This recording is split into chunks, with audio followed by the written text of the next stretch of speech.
want a ticket straight to them pearly gates.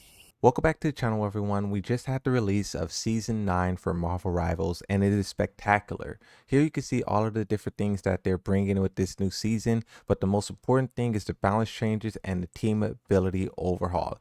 Those two things combined makes this update absolutely fire. And if you left the game because you didn't like the way that it was in the past, or if you were hesitant about getting into the game just because of the nature of it, I think this is a very good time to play the game, try the game, and see if you like it. The new character Jubilee is fantastic. The character Black Widow had major overworks, and that character is a serious threat now. With all of these changes that's currently going on, players are debating which characters are the best. You see so many different varieties of who's picking who. You see some Human Torches, you see some Storms out there. It's pretty crazy. When you talk about the banning phase of the game, it's even crazier because what you used to ban previously in past seasons kind of doesn't apply to this one. The way that I've been looking at it is not necessarily trying to ban characters who are powerful or who are broken. I'm banning characters based off of what the players are known to not be able to react against. Let's say something like Penny. She has those little bombs that you could place and everyone just dies and dies and dies, and she could seriously derail the whole game. But other than Penny, it's kind of a free-for-all as to who you should ban. For those of you who remember the infamous Black Widow player by the name of Zaza Stack, they were playing in a tournament.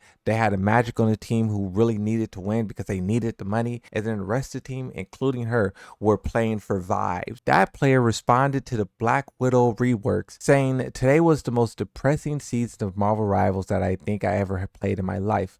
Gonna give the rework another try in the next season, but today she was unplayable. There isn't a single hero on the roster who can bring me the enjoyment that Black Widow used to. Now, of course, she is getting hit hard on the timeline. Like, for example, 1 million views on this tweet, 1.5 thousand likes. The most liked reply to this has 7,000. And it says, I thought you were playing for vibes. In another tweet, she says, it hurts to pour so many hours of hard work and dedication into this character just to remember that she dies in season 9. I'm not going to say she deserves to be made a mockery of all over the internet or whatnot, but this is ridiculous. That character is a serious contender now, and she is very, very dangerous. I played multiple games where a Black Widow was dominating it, and you had to like target them and get them off of the field. You know what I was talking about, characters who should be banned?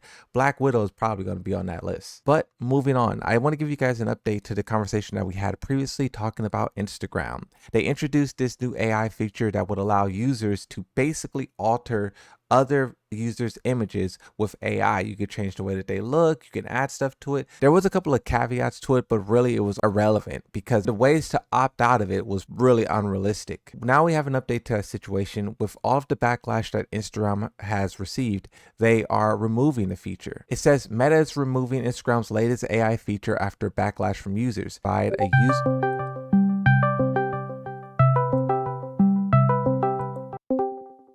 Come to America 4 for the lounge. Tekken? Yes, please. I don't play Tekken. Moons, I'm please. not doing that. And this is going in the video too. I'm recording a video. I'm not playing Tekken. Wait, Nope. Moons, please. I beg you. What's in America I 4? beg you. Just come over here. Come hang out with me. If not, then you hate me. I'll Just go say see. you hate me. I'll go Just see. just I'll say. go see, but Okay, bye. If you don't come, then you hate me. all right. You guys see what I get roped into? Let's continue with this reading of this tweet. So starting over, it says, earlier this week, we announced that one way for people to generate images in Meta AI is by mentioning public Instagram accounts that they want to reference. Our intent was to provide a useful creative tool and to give people control over whether their public content could be referenced in this way. We heard feedback that this feature missed the mark, so it's no longer available. This is a big W for just people in general. We don't know what their next plans is because these corporations are throwing billions and billions at AI, and getting a little backlash is not going to stop their, it's not going to stop them. They're just going to go back to the drawing board, figure out a way to do it nicely in a way that doesn't get a backlash, and they're going to try to bring it back. Another thing that we have to try to put a stop to is for GTA 6. This is very crazy, but there's a lot of laws changing all over the place where you're going to have to use IDs to do this, IDs to get on social media. They just want you to kind of verify who you are, and they're doing this in the disguise of making the internet safer. But honestly, that is not what they're doing. It's all about control. It's all about manipulation. And it's all about just keeping people like your thumb on people. The internet is a very slippery place and people can get around and do things. So they're trying to get some IDs involved and like, age lock people and all of these things to just clamp down on them. And now we're seeing that take effect on GTA 6, where it says GTA 6 players in Australia will, not may, not could, not possibly, will need ID to play the game due to online safety laws. Rockstar may need to verify users are adult or face civil penalties up to basically 50 million per breach. If there's someone from Australia who's watching this, can you just list a couple of popular games where you may already need IDs to play? Or is this something that they're doing to specifically target GTA? Please let me know. Now, something that I thought was also interesting, and this is crazy work. Sonic Fox, one of the best fighting game players of all time, says that they are learning how to cook. But that's not what got 2.6 million views. What got that is the image that bro has here. Bro is in the kitchen with nothing but trunks on, and it looks like they're making spaghetti and the stove is like completely covered and dirty. It's like, bro, he is getting flamed for this. This guy is so lucky that they're cold at fighting games. Someone else says everyone is trying to be nice because he's crazy at fighting games. Someone else says bro thinks he's Walter White. Sonic Fox replies to himself and says, but tell me why I have so many bookmarks, you thirsty. I don't know if people are bookmarking this because they're thirsty. They're probably bookmarking this because they want to come back to this picture, they want to come back to this tweet, and they just want to see what kind of memes people are coming up with. Fighting game players in general, bro, we can't be looking like this. When people think fighting games, we cannot have this picture come to the forefront of people's minds. Bro, we already suffer enough, Sonic Fox, please. We had Arslan with the chopped haircut. We got Sonic Fox cooking in his underwear. Street Fighter players, please, bro. I don't know what players over there is going to do something spectacular, but please, we can't suffer like. Speaking of Street Fighter 6 though, the Street Fighter developers unveil Yasmin's battle theme. And this has to be some of the most garbage music I have ever heard in my life. I'll play a sample of it.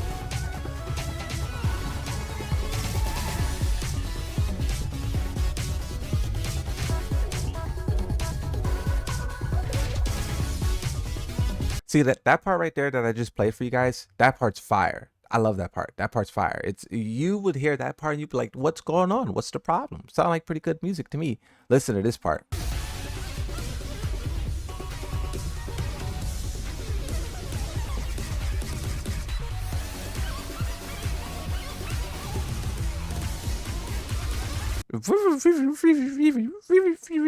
What?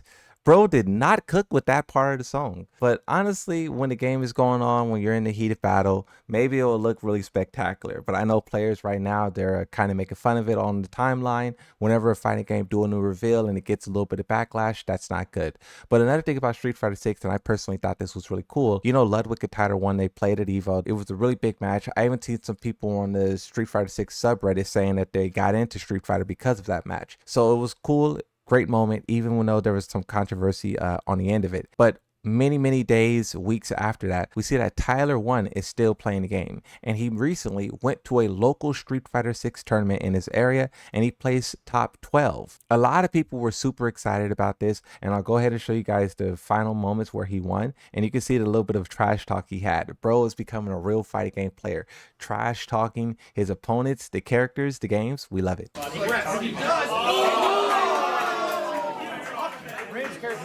Bro. Oh, fuck these characters! Why do you think it's an Aki and a Zangi, bro? It's that land bullshit. Hey, yo, give it up for Tyler 1!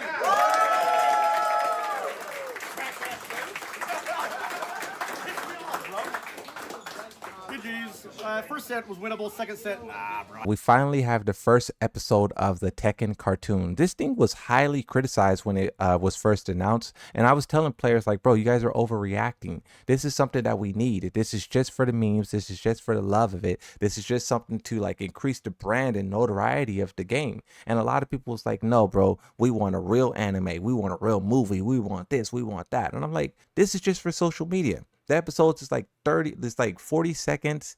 It's like, you know, just for fun to laugh, and it's something to just, you know, celebrate Tekken and get people more familiar with it. And people still didn't listen, they still hate it. But now we have the first episode with Kazuya, and throughout the whole entire comment section, people are loving it. People are happy. They understand now.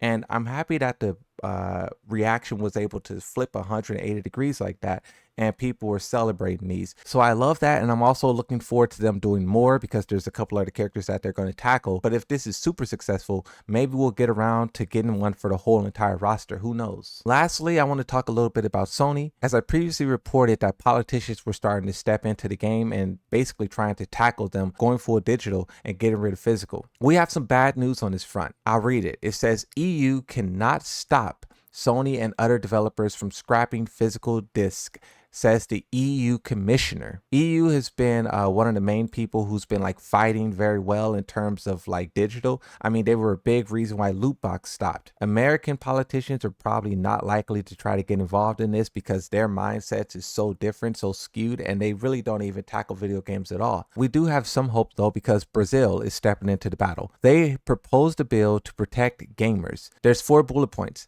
After support ends, publisher would need to either enable offline play, provide the community with tools to keep the game running, or offer proportional refunds. Publishers would have to disclose online service requirements and guaranteed at least 2 years of support after launch in Brazil. Players would need to be notified at least 180 days before the game online servers are shut down. And then lastly, lawmakers have also requested an investigation into Sony's plan to end physical PlayStation disc production in 2028. If any or all of these were to pass, gamers would definitely be appreciative of it, because Sony, so far, they don't seem like they're stopping. And if there was a way for us to recoup some of the damages, that would be beautiful. Lastly, for Xbox, all we have now is that Bethesda Unity workers have confirmed that they're planning to protest next week. There's a lot of crazy changes going on over there. If you guys want to look at one of my previous videos, you could definitely see the details of what's happening. But for right now, that is it.